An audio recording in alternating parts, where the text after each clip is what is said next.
Hey guys, what is going on? And welcome back to another episode of Club and Country. It's episode number 28, and today we are returning with games against Sassuolo at home in this Serie A, aiming to bounce back after our loss out of San Siro, and then Juventus away in the quarterfinal of the Tim Cup, a stage we've never been to before. Before we get to the games though, shall I brush me getting on? Oh no, I don't. It's not going to show you off camera, of course. You saw the last game in the last episode. Yes, in that last episode, we had the amazing 4-1 victory against Rome, where Esposito bagged a hat-trick, and then, of course, the 3-1 loss to Inter away at the San Siro to end our unbeaten run. This obviously doesn't really look as proper as it should. There we go, because of the friendlies. But yeah, so trying to bounce back today at home to Sassuolo, and again, the quarterfinal should be an interesting one too. Just so we get to the game though, real briefly, as you can see, we briefly showed it in the last episode. There was big interest in Sebastiano Esposito from Barcelona due to the fact that the World Cup winner is now becoming one of the best strikers in the world, just 20 years old. We just had a bid literally this morning before the game of £45.5 million plus. You know the clause I love, the percentage of profit from next sale of 30% as well. However, whilst it would be an amazing profit to make on the kid, in my opinion, he's worth more than that. He's got 3.5 years left on his deal. I asked him to sack his agent after he asked for an improved deal because I know for a fact if I'm going to offer him one, the agent will lock a minimum fee release clause, which right now, of course, we worked hard to get out of the contract. That would be the worst thing for us. So for now, he stays here, but it's a difficult one. At some point, I think Esposito, like Tonali, will be leaving us, but we cannot afford to lose him this window halfway through a season where we are defying expectations and top of the table. We can't. We just can't sell him, man. We can't sell him. Yes, we make a lot of money for him, but right now, it's not the money we need. It's the kid. And just one more thing to show you for the game as well. Not too interesting, but worth showing. You guys know I love my clauses. And as you can see, I just cashed out on a clause we had when selling Mangravati, what was our 6th choice centre-half to Cagliari in the summer. I noticed that they put him on the transfer list. Oh, they've taken him off. He was on the transfer list last week, and now they're taking him off. He was on the transfer for like 2.7 mil, and now they're taking him off. Well, basically, Mangravati has barely played for Cagliari, and in the offer we accepted in the summer, as you can see, would have been due 630 grand after 50 league appearances. He's only played 3 times, and therefore, well, 4 times now, and therefore I decided to cash in on that clause and receive a little bit less than we could have got, but get this for guaranteed, or we might not have got that one. This is why I love clauses, man, because again, they're not always locked in. If you want to sell the clauses and get some money instantly, as opposed to waiting for the clauses to be activated to say, then you can do so. It's always worth considering. And yeah, there you go. You can see Luscanoli and Gallardi's clauses. We now can't sell them. You might be wondering how they're getting on right now. Well, Gallardi hasn't played for Chelsea yet, a single game, the 20-year-old, and Luscanoli has still only had 1 senior appearance with Liverpool since he joined them at the start of last season. So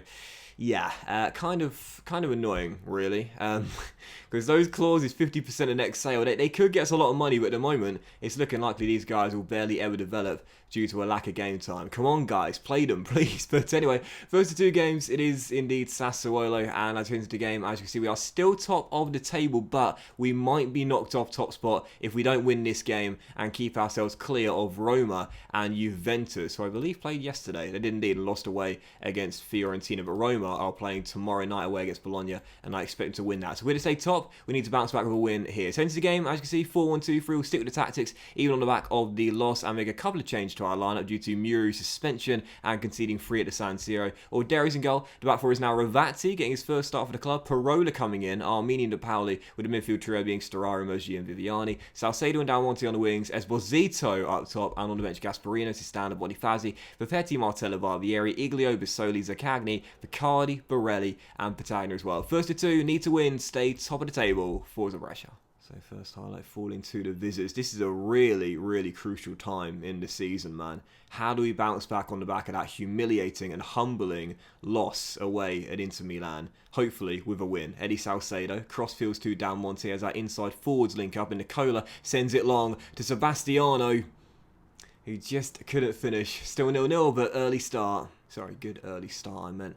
Yeah, this is really big game, man. Really big. Like, we can't afford back-to-back losses. If we are to stay top of the table, then, you know, teams that win the championship, they recover from their setbacks. Always. That's how you win things, man. That's how you win things. Showing that sign of resilience and getting right back on track on the back of being knocked down. Come on, Brescia, man. What we made of today. Ravazzi into Salcedo as we'll play out from inside our own half. Mergier to the fullback, down the left. First start for Brescia, on loan from Inter. Pegs it back to Salcedo and plays a 1-2. Beats his man, comes inside, shoots, easy save. Still 0-0. Careful, careful. Yes, Mergier with a tackle and a chance to break here as well as Esposito sends it long. It's his bro, Salcedo. Yes, this guy this season, man. 0 to hero. Past 2 seasons, he's been so underwhelming, but this season, inside forward on the left, he is living his best life out on the wing, man. He absolutely loves it. Sebastiani sees him running in behind, times the ball over the top perfectly. Salcedo 1-on-1, had the confidence, and so did he. Bottom corner, Brescia in front, deservedly so. You think about it, man, the past 2 seasons, Sebastiano has been the guy that's put the ball in the back of the net on a regular basis. No one else has been able to do it. He's needed a supporting cast, and this season he's got it, particularly with his number 7, Eddie Salcedo, to his left-hand side. Del Monte tripped, penalty for Brescia, chance to go 2 goals up, 23 minutes in. Bottom right, Sebastiano, Esposito, 2-0 Brescia. Okay, it was bottom left in the end, but it was the goalkeeper's bottom right, drilled in to the back of the net, had all the confidence in the world, man. He had that little mini scoring slump, no goals in 6, but I talked about it, even during those games, we were still winning, because he had a supporting cast to help him out as Van Hoesten's header goes just over the bar. That's what we haven't had in the save yet. You think about season 1, where we couldn't score for Toffee, Mario Balotelli, our top scorer, didn't even get to double digits, and most of his goals came from the spot. But the past 2 years, it's been all about Esposito's goals. This season, though, he's got some colleagues that can put the ball in the back of the net when he's not doing so. Brescia lead by 2, but Sassuolo now looking to respond, half the deficit, and get right back in the game here. Berardi, shut down by Ravazzi, whips one to the back stick, and the header fumbled by Ordero, but just about kept out. Not exactly the most convincing of goalkeeping, and Ravazzi off the line there from the corner as well. Was that cleared off the line initially, or was it Ordero that made the save again? I'm not entirely sure there, but we keep it out regardless as we still lead by 2. Sassuolo, to be fair, have not played badly, and at the moment we're struggling to weather this storm here. Berardi back to Svanberg, and a goal is coming for the visitors here, no doubt about it. Zakiri down the left, looking to whip it in. DePauli makes the tackle, will drop to Triple Deli, the left back to his man. Traore's free header, easily caught. Tighten up, boys. Obviously, I won't say that, because you know there are like some shouts that literally just never work.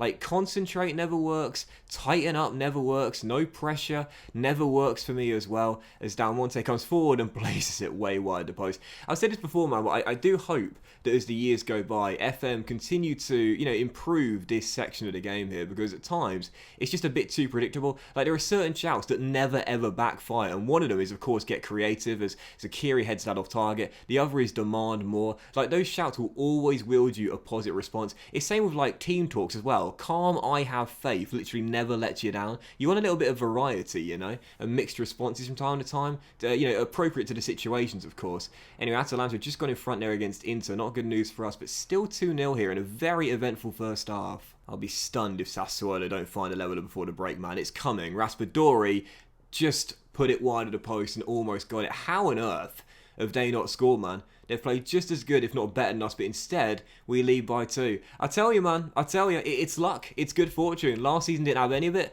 This season, we got loads of it. Last season, nothing went our way. Absolutely nothing. But this season, most of the fortune we've seen has gone in our favour. Yes, we had a couple of unlucky moments, but really, you got to be honest here, most of the time we've received a lot of good karma from the footballing gods. We're cashing in, baby. We're cashing in as we play out from our own half here. 66 minutes into the game, nothing to report in the second up until now. Armini finds Del Monte on the halfway line, steps in field and finds Viviani, who, by the way, has just signed a new 4.5-year deal. Forgot to show you it? I will after the game. Salcedo, Ravazzi, down left-hand side, left back in on loan. Whips one to the back stick. Esposito heads just over. Still 2-0. Actually, I can do it now, can't I? Viviani, there you go. 20 grand a week, 4.5-year deal. He was previously on £8,000 a week, but he's also got an optional 1-year extension in that clause as well, and there's no minimum fee release clause too. Let's take off Mergier, who's going to get a little bit tired, and bring on the captain, Bisoli, as we still lead by 2 goals. Now, no need to make major changes, though, as things stand, set for an instant response. Ah, yes, and Inter have just drawn level away against our rivals Atalanta as well. Let's bring on Barbieri for De Pauli for more energy down the right-hand side. And we'll take away Esposito for Patagna for the final few moments just because I can. Game coming to a close. Brescia back on track though. 2-0 the final score and fantastic response as well. Humbled at the San Siro, but we say to the chasing pack, that was just a blip. We are still top of the table and we're here to stay as well. Very happy with the result and the way you played. Brescia back on track with the 3 points. And Sebastiano with a goal and an assist as well. Man, oh man, keeping hold of this guy is going to be very, very difficult indeed. I don't want to begin contract talks because I'm very worried if I do that, the agent will put in a minimum fee release clause, which again, right now we don't have in his contract. And if you walk away from contract talks, it's going to be hard to get back in the good books of that agent when he knows he's got a player that wants to leave to a bigger club. Anyway, Sebastiano tearing things up still. 14 and 18 now for our number 9. And again, Brescia still top of the table regardless of what Roma do tomorrow afternoon.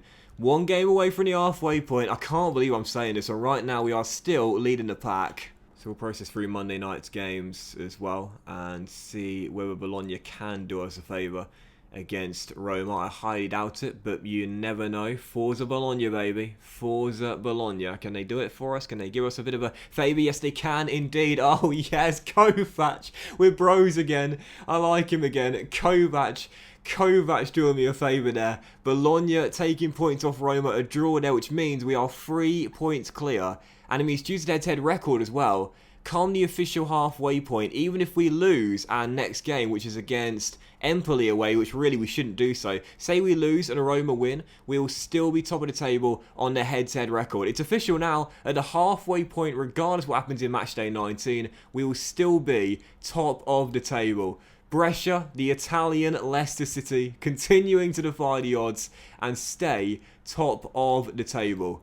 My word, how much longer can we keep this going? And the transfer rumours keep on coming. Esposito set for a move to Borussia Dortmund. Haaland has gone from the Bundesliga Giants. And they want to replace him with Sebastiano. It'll be like a nice little like-for-like swap. Well, not in player profile, but in terms of a youngster with an amazing goal-to-game ratio. It would be 61 mil though. 61 mil. And don't get me wrong, the profit would be fantastic.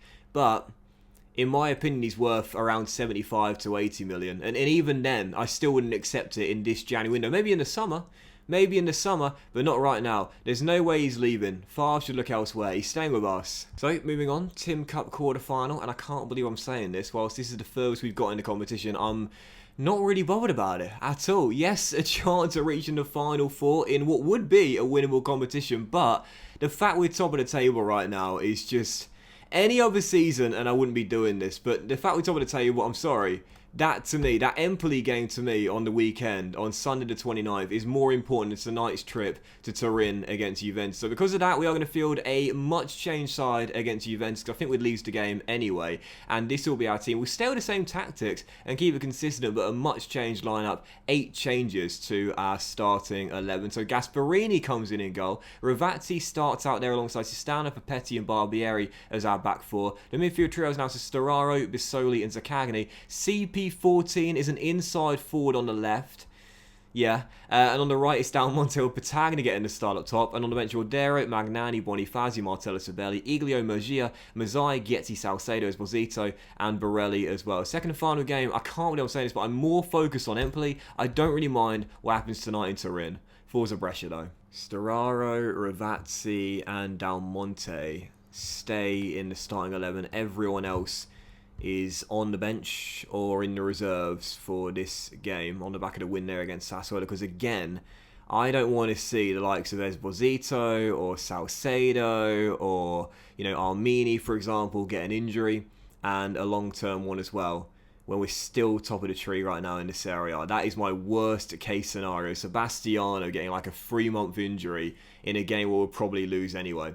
Anyway, first half's going to fall to Brescia. Ravazzi down the left-hand side. Second start for the club. Which one in the Patagna almost put us in front. Still 0-0, but my word, we've got better conditioning than Juventus. You'd certainly say we're in better shape for the game physically. But as Barbieri picks it up, we're still huge underdogs. but we're not playing like it in the first 25 minutes, showing no fear. Oh! CP14.